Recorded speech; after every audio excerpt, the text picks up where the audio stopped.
நான் யோர்தான் நதியில் திருமுழுக்கு பெற்ற பிறகு தூய ஆவியானவரால் வனாந்திரத்திற்கு அழைத்து செல்லப்பட்டேன். அங்கே நான் தனிமையில் விலங்குகளுக்கு இடையே அங்கே 40 பகலும் 40 இரவும் எதையும் சாப்பிடாமல் நோன்பு இருந்தேன். அந்த நாட்களின் முடிவில் நான் மிகுந்த பசியாயிருந்தேன். நான் உடல் ரீதியாக மிகவும் பலவீனமான நிலையில் இருந்த அந்த தருணத்தை பயன்படுத்தி சாத்தான் என்னை சோதிக்க 3 விதமான ஆசைகளை காட்டினான். முதலாவது சோதனை. நீர் இறைமகன் என்றால் இந்த கற்களை அப்பங்களாக மாற்றும் என்றான் சாத்தான். நான் அதற்கு மனிதன் அப்பத்தினால் மட்டுமல்ல இறைவனின் வார்த்தையினாலும் உயிர் வாழ்கிறான் என்று பதிலடி கொடுத்தேன். இரண்டாவது சோதனை.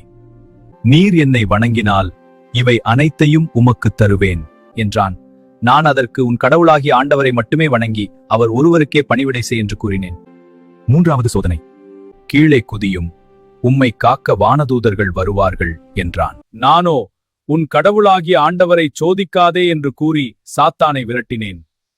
இப்படி 3 சோதனைகளிலும் நான் இறைவார்த்தையை கொண்டே சாத்தானை வென்றேன். தோல்வியுற்ற சாத்தான் என்னை விட்டு விலகிச் சென்றான். உடனே வானதூதர்கள் வந்து எனக்கு பணிவிடை செய்தார்கள். Like and subscribe for more videos. Just click the buttons below.